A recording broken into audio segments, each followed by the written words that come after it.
never slow up, no I don't take shit. I got no love for the fakeness. If you wanna play tough and wanna hate this, I'll always show up.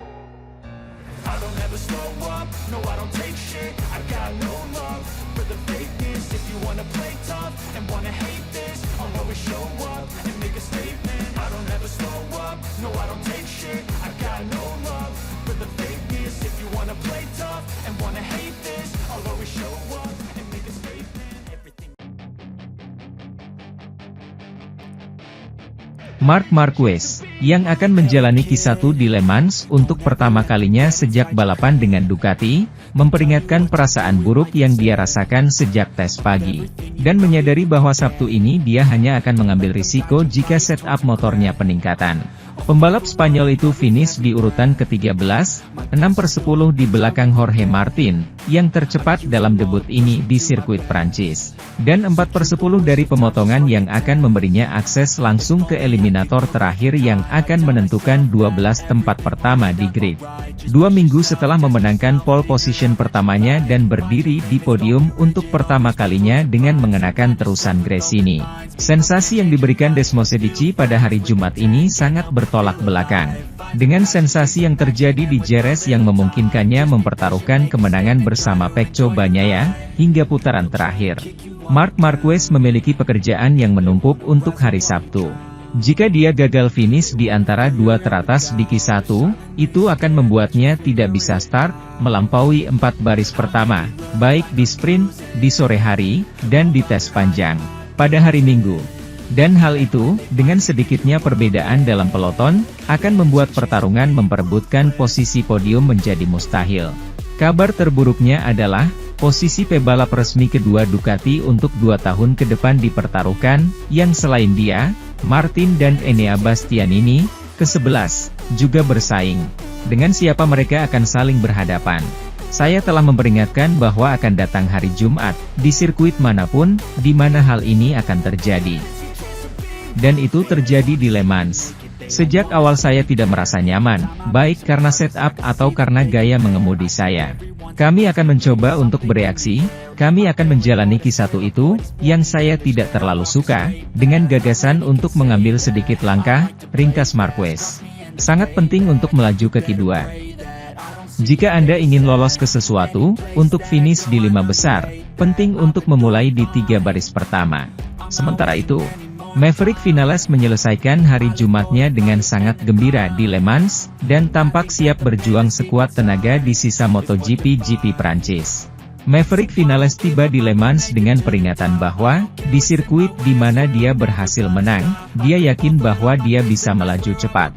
Sebuah teori yang terkonfirmasi Jumat ini, saat hari pertama latihan Grand Prix Prancis. Pembalap Aprilia itu tidak memiliki masalah untuk langsung lolos ke Q2, dengan waktu terbaik keempat dalam latihan. 1:30.657 yang membuatnya hanya tertinggal 2/10 dari rekor terbaik, Jorge Martin. Dan level bagus dalam satu lap itu disertai dengan beberapa lari jarak jauh, salah satu yang terbaik terlihat pada Jumat sore di trek Prancis, yang menegaskan kembali dia sebagai kandidat untuk segalanya akhir pekan ini. Setelah turun dari motornya, Vinales menegaskan, perasaan yang baik ini dengan RSGP dan bahwa pikirannya akan habis-habisan dalam 2 balapan akhir pekan ini. Dengan satu-satunya masalah adalah ban depan, yang masih harus ia rasakan. Saya cukup puas dengan hari ini. Meski sensasinya, terutama pada ban depan, belum terlalu bagus, pria asal Rosis itu mengawali. Saya belum benar-benar bisa memacu motor secara maksimal. Tapi waktunya sudah tiba, mereka super cepat, dan itu membuat saya sangat tenang. Besok, dengan evolusi lintasan, dan bersama kami melakukan beberapa pergerakan dan motornya bekerja lebih baik, pada karet depan, kami akan berada di sana untuk bertarung. Jorge Martin cepat, saya melihatnya dengan baik, kecepatannya sangat mirip, meskipun dia memulai dengan ban bekas.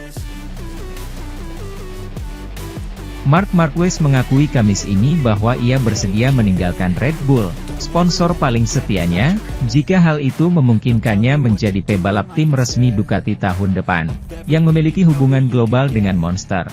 Meskipun hanya memainkan 4 perhentian pertama di kalender pasar dengan pandangan ke jendela kontrak berikutnya, yaitu tahun 2025 dan 2026, telah melonjak selama beberapa minggu hingga saat ini. Pertama adalah Pecco Bagnaia yang memastikan kesinambungannya di tim juara dunia, dan tak lama kemudian Yamaha yang mengamankan Fabio Quartararo. Sejak pengumuman pemain Prancis itu, panggung telah dibekukan, karena sebagian besar gerakannya bergantung pada identitas rekan dansa sang juara saat ini.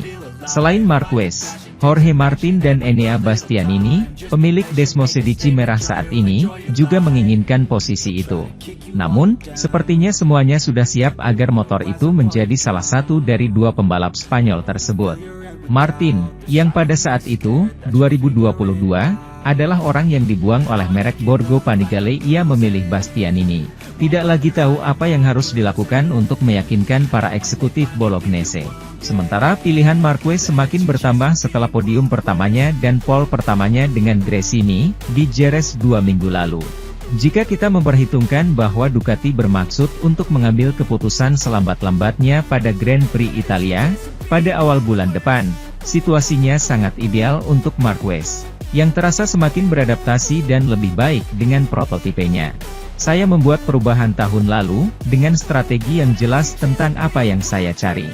Saya menemukannya, saya menjadi lebih kompetitif dan dalam hal itu saya akan memiliki lebih banyak pilihan. Balapan terus berlalu dan saya semakin cepat setiap saat, kata Marquez. Dalam penampilan di mana banyak pertanyaan yang diajukan kepada pembalap Katalan berkisar seputar masa depannya, juara multi-waktu itu terdengar sangat sedikit khawatir. Bahkan banyak bicara, seolah-olah dia menikmati seluruh proses seleksi yang telah dilancarkan Ducati. Sementara itu, seiring berjalannya waktu, Johan Zarco makin dewasa termasuk saat menyikapi awal terjal bersama Honda di MotoGP 2024. Pembalap LCR itu sudah 4 kali naik podium Le Mans, termasuk 3 kali di MotoGP dalam kurun waktu 7 tahun. Publik juga tidak akan lupa dengan pole position yang ia raih pada 2018. Kesuksesan yang akan sulit diulang tahun ini. Namun, setelah 4 Grand Prix bersama tim LCR Honda, ia mengatakan telah menerima penurunan peringkatnya dengan sangat filosofis. Pembalap Prancis sangat menyadari tantangan yang ia hadapi saat meninggalkan tim Pramac Ducati yang ia menangi musim lalu. Saya tahu ini akan sulit, katanya di Jerez, di mana ia pulang tanpa poin. Ini benar-benar tantangan yang ingin saya lakukan dengan penuh kedewasaan. Saya benar-benar mengalami hal yang sama di KTM dan saya pergi karena terlalu takut kehilangan kemampuan saya. Sekarang, saya tahu bahwa dengan apa yang telah saya lakukan, saya dapat berkembang, saya lebih memahami motor dan diri saya sendiri, jadi saya merasakan banyak hal. Saya juga melihat lebih banyak hal.